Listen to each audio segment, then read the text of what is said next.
So if you've made it this far, I can probably guess that you have a good understanding about how contours work and how they're used across industries. However, now you want to use it in your own project and you don't necessarily know how to do that. Well, that's what this tutorial is for. We will be going over how to make contour data and how to import it into Revit AutoCAD from Equator Studios. In future tutorials, we will also be going over how to implement contour and LiDAR data into other softwares, not only just AutoCAD and Revit, but other softwares completely. So if that is something that you would be interested in watching, please stay subscribed and notified for when we next upload, and be sure to check those videos out when they go live. So when you first start out, the very first thing you want to do is actually create the project and then start to search for the site that you want your contour data to be created on. In this case, I'm going to create the project name. We'll do tutorial 3. Set that up there and then create my new site. And now in order to find the actual site location, this can be done one of two ways, either searching for it through the coordinates in the upper left there, or actually panning to it. And this was all discussed in the very first tutorial, so if you need a recap on that, please be sure to check that one out. But for now, I'm going to zoom in on where my location will be, and I'm thinking somewhere around here, following along one of these rivers would be a really good place to check this contour data. Let's name our site Site 1.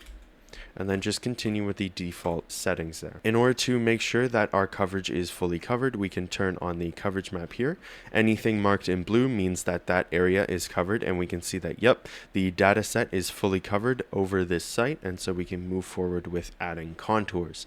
I'm going to use the very top option here as it is the highest quality and will give the best contour data. So just click continue and then generate. And then while that's generating, we can go ahead and cut to when this is complete. So now we have our contour lines generated, and from this point forward we are going to customize them for the export so that we can easily import them into Revit. And to do that, we go over here to the actual download button here on the left. We click that. Now, as you can see, there's quite steep elevation here, so it's going to make for a pretty good model inside Revit.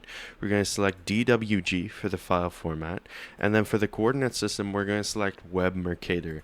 Now for the Web Mercator coordinate system, it does use metric, so when we're importing it into Revit, we're going to use the metric system as we import.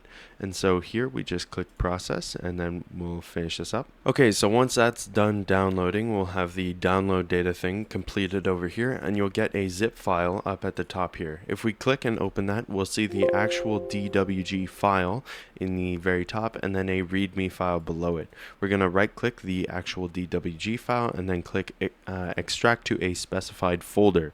This will be going into my downloads folder, and we'll just hit it like that. And then now that it is extracted into my downloads folder, we can then move on to the actual Revit side of things, where we will then import the data and then format the 3D model there. So now we're actually in Revit, and to get started, I'm going to go over here to the top left and click new model. And you might have a template that you use for your own personal projects, but for this example, I'm going to be using no template. So I'm going to select none over here and then click create new and OK. For this project, we are going to be using the metric system as discussed earlier due to the Mercator coordinates using the metric system. We're going to click metric, and then this will actually open the entire file. Once we're here, we'll see that the entire thing is actually blank, but this is okay. So we'll just head over to the insert tab and start importing our data. Importing our model into Revit, we actually need to discuss the difference between link CAD and import CAD. Link CAD is if you're planning on making changes to your model later, and import CAD is actually if you're planning on making no changes at all. So for now, we're going to stick with import CAD, and this will bring up this menu. There are a couple settings that are important to notice here. First of all, at the bottom here, we have the actual import units. We're going to set this to meters as we are using metric. We also want the file type to be DWG file, and then select the file at the top here. We also want to make sure that current view only is turned off, and then we're going to hit open. And this should bring the file straight into Revit. Now you might not notice anything right away, but that's okay, because you need to come up here to the default 3D view and just make sure that that is highlighted. And this will make sure that the X, Y, and Z coordinates are all translated properly into the 3D viewport of Revit. So now that everything is looking right, we can actually go ahead and create our topo surface, which is just a flat mesh plane that will display our data. To do that, we're going to head over here to the massing and site tab and click the topo solid drop down. This This will allow us to create the topo solid from a import and then create from CAD up here at the top. And then since our model is already in Revit, we just select it for our reference. For the layer, I'm going to select the top one here. If you are using Equator, it's going to be the 0 at the top, and then we're going to click OK. This is going to modify the actual contour data and highlight it as shown here. So now that we're here, I'm actually going to turn on modify sub-elements, and this will actually show us each individual point in our contour data. Now, if you ever need to adjust a point individually, all you need to do is just highlight that specific point and then drag and move it around